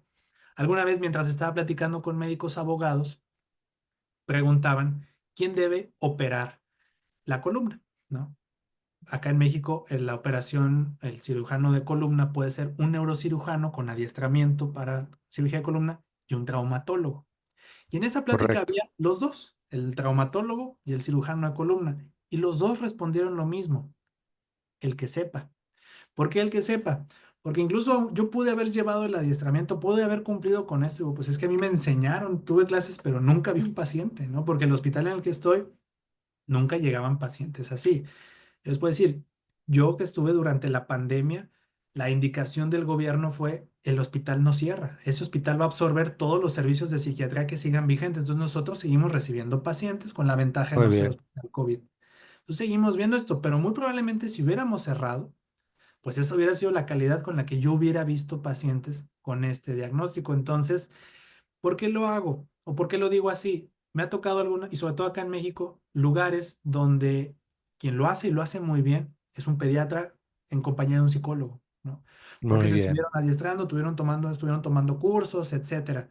Si nos vamos a la currícula, el psiquiatra de adultos debe saber de autismo, el psiquiatra infantil no se diga, el pediatra y el Claro, neurólogo pediatra. En la realidad, excelente. pues es distinto. Por eso, a lo mejor fui muy circunstancial, pero es como para poner en No, no, contexto no. quién Ha tiene estado que brillante. participar. No se preocupe, ha estado brillante yo porque le coloco veneno también a los participantes. Pero lo va a la pregunta, porque muchas veces nos llegan estos pacientes a los servicios de toxicología o aquellos que brindan servicios para desintoxicar. Y fíjense, el diagnóstico de intoxicación es tan delicado que si no te llega un paciente intoxicado, ¿para qué vas a desintoxicar? Primero tienes que demostrar. Y segundo, no ha demostrado, como usted lo dice, ningún tratamiento que esto vaya a mejorar. Segundo, los padres sí buscan una esperanza, desde la misma sociedad lo hemos dicho, busquen una alternativa, sí, ¿Necesitan que les ayudemos? Sí, por favor, aprendan a derivar. Y lo otro es saber tratar también a los padres. Para ellos muchas veces es chocante decirle, tu hijo está enfermo, y ellos no ven el autismo como una enfermedad. ¿O me equivoco, doctor? Coméntenos, por favor. Eh, es todo un debate si es una enfermedad o no. ¿Por qué? Estrictamente, los trastornos mentales, incluso, o sea, el resto del manual diagnóstico, sea el DSM-5 u otros, no se les considera enfermedades. ¿Por qué? Porque la gran mayoría no tiene una causa específica demostrada. Lo cual, Muy si nos bien, vamos a otros escenarios de medicina, pues eso incluiría varios trastornos, ¿no? correcto. Digestivos, autoinmunes, etcétera, donde incluso lo que nosotros encontramos como un marcador no explica por completo el fenómeno, pero los únicos que a veces lo reconocemos todavía pues, somos los psiquiatras, ¿no? No por nada es una especialidad a veces muy señalada. Sin embargo, Excelente. en el caso del neurodesarrollo, aplica más esto porque se supone que tenemos una variación importante del desarrollo. Y entonces aquí lo que nos plantea muchos trabajos es, bueno, tal vez algunos de estos grados de autismo son difíciles porque es la interacción con el ambiente, ¿no? Entonces, si yo el ambiente lo modifico, tal vez ya no es tan difícil. Entonces, no es para la parte intrínseca del individuo, sino el Muy contexto bien. en el que le tocó nacer. Lo cual también, pues todos estos hallazgos históricos reportados de casos que hay, yo ahí hice un muy breve repaso histórico, pero el artículo de Nature hace una línea mucho más grande. Pues dices, bueno, es que esos casos a lo mejor hoy ni siquiera hubieran sido un autismo tan grave como lo fueron en esa época, pero no es lo mismo haber nacido hace 300 años. ¿Qué hace todo Correcto. este fundamento? Es la crítica típica que hacen psicólogos y todo eso que a veces nos dicen, es que ¿por qué lo consideran una enfermedad? ¿No? O sea, si ustedes mismos saben, ya desde ahí. Ahora, ¿qué pasa? El problema es que nuestra intención no es tanto poner la carga a una enfermedad, sino tomar conciencia de que es algo que se tiene que tratar. Si Muy a mí bien. el padre me dice, mira, Héctor, yo lo voy a atender, pero para mí es una condición, que mi objetivo es que lo atiendas, ¿no? Si para mí un padre me dice, yo me quiero convencer de que esto es una enfermedad porque si no, no me voy a mover, bueno, pues la perspectiva de que tengas es lo de menos. Lo importante es que tú te muevas, lo lleves a la terapia que te estamos mandando, te pongas a Excelente. trabajar en esto. Me explico. Creo que en esa parte de la concepción podríamos quedarnos igual. O sea, incluso acá en México a veces ha habido como, bueno, pues vamos a legislarlo. Eso no va a cambiar nada, ¿no? O sea, por más que yo lo ponga en la Constitución, el trastorno de espectro autista es una enfermedad. Si el papá me dice, doctor, a mí la Constitución me vale, no va a modificar nada. Lo importante es, ok, si lo consideras o no un trastorno del neurodesarrollo, le quieres llamar neurodivergencia, etcétera, necesito que te pares y te muevas, ¿verdad? Muy bien. Entonces, estrictamente definido como una enfermedad, la verdad es que no Claro. viene. Ahora, hay quien me pregunta por qué está en la clasificación internacional. La clasificación internacional clasifica todo el quehacer de los profesionales de la salud. Por eso hasta podemos encontrar motivos de consulta, ¿no? Sí, Que psiquiatría infantil es muy común que yo diga, bueno, pues para una cuestión estadística aquí voy a clasificar rivalidad entre hermanos, ¿no? No es un trastorno, pero es algo claro. que le sirve al departamento de calidad para decir, pues nos llegan tantos niños con esto y no los vamos a medicar ni mucho menos. Por eso se tiene que poner, ¿no? Hasta vienen accidentes por naves espaciales y todo esto. La Correcto. clasificación tiene que abarcar todo esto, lo atribuible tanto a enfermedades como a Es cuestiones correcto. relacionadas, ¿verdad? Excelente, muchísimas gracias, doctor. Adelante, si hay algunos comentarios, le felicitan en el chat, doctor, muy completa la exposición. Hace un comentario Santiago, en Argentina, muchos padres optan por tratamientos de quelación en niños con TEA y lo hemos comentado, Santiago, en otros encuentros, está grabado también, por si acaso, en tu canal de Yo la veo con veneno. Qué espectacular exposición, excelente exposición. Bien, yo no sé si también el profesor Alexis tiene algún comentario. Adelante, profesor. Sí, sí, bueno, no, nada, Héctor, de verdad que rompiste ese paradigma. Fíjate que la aspirina ya no se utiliza en atención primaria. Y yo creo que ahora nosotros los toxicólogos tenemos que estar claros que no se deben hacer metales y metaloides para hacer diagnósticos de TEA. Y que los medicamentos, que no hay tratamiento farmacológico y que hay simplemente, como tú lo nombrabas, para mejorar ciertas condiciones. Pero cuando tú colocabas esa lista, yo recordaba tantos medicamentos que he visto a veces en el servicio, que mira, hay que tener cuidado. O sea, No mandemos nada si no hay un suficiente nivel de evidencia. Y si lo hacemos, pidamos permiso a un comité de bioética, organicemos un estudio y probemos, porque a lo mejor hay algo que todavía no se ha probado y que pueda funcionar. Pero creo que Héctor nos ha dado lo que queríamos, lo acaba de decir el profesor Veneno. Yo creo que esto es un buen mensaje para la sociedad de toxicología venezolana y para todas las sociedades en el mundo. Yo creo que fue un momento oportuno de tenerte. Gracias, Héctor, te agradezco por haber aceptado nuestra invitación. Y bueno, nada, vamos a seguir en contacto contigo, seguro que sí, y dejo a la doctora Yolanda, que me está haciendo por debajo de la mesa, que la deje hablar un poquito.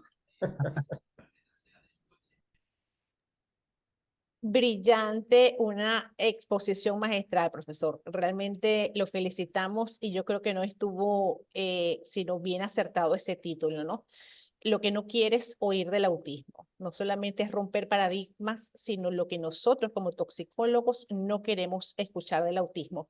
Porque es que venimos hace tiempo trabajando y venimos desde la sociedad criticando el hecho de la medicalización, como usted lo dice, y del diagnóstico, del pseudodiagnóstico, porque no lo está, porque ya usted lo ha demostrado con evidencia científica que hay que pedirle metales pesados, mal llamados pesados, porque no todos son pesados, a estos niños. Entonces, no todo es plomo, no todo es mercurio, y no podemos seguir permitiendo que desde redes sociales, inclusive, eso sería lo menos problemático, ¿no? Porque pero da muchísima tristeza como muchos colegas formados, toxicólogos inclusive, quieren comenzar a quelar niños porque es plomo o es mercurio.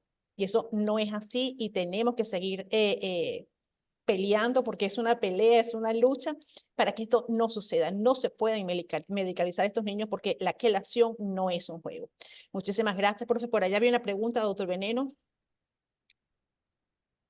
Sí, es correcto. Para el doctor dice César Lanz, me parece que es el apellido. Pregunta, César López Lanz, disculpe, ¿qué opinión y o grado de evidencia de las intervenciones nutricionales existe, imagino yo, en el autismo? Son muy útiles porque varios de los síntomas, como vimos, son la selectividad y restricción alimentaria, ¿no? Entonces, quien nos va a ayudar a esa exposición de sensibilización y habituación a los texturas, elementos alimentarios que pueden llegar a ser aversivos en el momento para el paciente, pues van a ser los nutriólogos. Son quienes han desarrollado incluso ese brazo de los profesionales de la salud, intervenciones específicas para esto, difíciles de implementar por el tipo de casos y también por el personal capacitado. Sin embargo, también se ha popularizado mucho que en algunos consultantes con trastorno de espectro autista, por ejemplo, han desarrollado o tienen la comorbilidad con intolerancia, por ejemplo, a gluten, con algunas otras cosas, entonces se ve como algo generalizado. La realidad es que no. O sea, no tenemos por qué hacer modificaciones dietéticas solamente porque ya establecimos el diagnóstico. Y es común que así lo veamos incluso en recetas de algún médico. Vamos a quitar esto, vamos a quitar algunas otras cosas. Yo sé que hay colorantes y hay cuestiones alimentarias que afectan la conducta y a lo mejor la nutrición infantil de forma general, no solamente para el autismo. Correcto. Esas sí se Sí, pueden hacer como recomendaciones generales, pero yo le tengo que explicar a mi paciente y sobre todo al familiar, mira, esto te lo doy no solo porque tu niño tenga trastorno espectro autista, sino también porque si me hubieras traído por sospecha de depresión, te daría estas recomendaciones y estas sugerencias, ¿verdad? Tiene que ver con eso, porque a veces se priva a los niños de ciertos alimentos solo por el mero diagnóstico. Y porque alguien correcto. dice, con esto vas a cambiar el neurodesarrollo. Sorpresa, el niño ni se expuso al alimento, lo incluyó en su lista de restricción y ahora tenemos un problema agregado. Es diferente cuando, por ejemplo, a lo mejor algún alergólogo, un inmunólogo dice tiempo, ya tenemos evidencia de que aquí no hay tolerancia a esto, voy a hacer una prescripción dietética específica para este caso en particular y que a veces, como es algo muy genético, puedo tener en el mismo ambiente un hijo con autismo y esa prescripción dietética y otro sin esa prescripción, como es común, ¿verdad? Entonces, obviamente es más trabajo para los papás decir, bueno, tú comes esto y tú comes esto otro, pero no necesariamente porque tengas autismo. Yo sé que se ha popularizado mucho en redes sociales, hazlo ya Sí, automáticamente, quita el gluten. No sé cómo sea allá, pero aquí en México acceder a alimentos sin gluten es sí, es complicadísimo. difícil. Llegas al supermercado y son los más caros y aparte son los que primero se van a echar a perder. Entonces sí, la familia tiene que desembolsar más dinero solo por una aproximación que no necesariamente tiene fundamento. Insisto, si supiéramos que sí, pues adelante. Pero si no es algo general, tal vez estamos aumentando la carga para el tratamiento en los familiares. Correcto. ¿No? Excelente, sí. Bien, hay algo que por si acaso, para que quede el mensaje para todos los toxicólogos y todos nuestros invitados, no es que los niños con espectro de autismo, cualquiera de los que nos ha comentado aquí el doctor Gámez, no puedan estar intoxicados. Si hay evidencia, demostraste que hay cualquier neurotóxico, metal, metaloide, plaguicidas, cualquier influencia y puedes desintoxicar, no significa que no lo puedas hacer, que no vaya a mejorar. Pero no es que estás tratando el autismo, estás tratando la intoxicación, pero tienes que haberla evidenciado. Y esto lo hemos dicho ya en el canal y por favor que quede para siempre. Gracias, profesora. Si puede entonces, muchas gracias, doctor, y hacernos el cierre. Muy amable sus palabras. Sí, profesor, nosotros realmente muy agradecidos con usted. La grabación queda pendiente en unos minutos, quizás mañana, depende del internet. En tu canal de YouTube Yo la veo con veneno, le haremos llegar la grabación a todos los participantes. Muchísimas gracias por habernos acompañado y sean ustedes también difusores de esta clase magistral que nos ha dejado hoy el profesor Héctor Gámez. El autismo como tal, no necesariamente está vinculado con plomo ni con mercurio. Hay que estudiar las comorbilidades que están asociadas a esta enfermedad. Olvídense de quelación, olvídense de cualquier otro tratamiento porque tenemos primero que estudiar al paciente en su entorno y en su medio antes de colocar tratamientos que lo que pueden es causar enfermedades en los niños. Muchísimas gracias, profesor, muy amable. Nos vemos Dios mediante el próximo fin de mes de mayo. Estaremos con el profesor Alexis Morales. Sí. Hasta luego, muchísimas gracias. Chao. Pues gracias.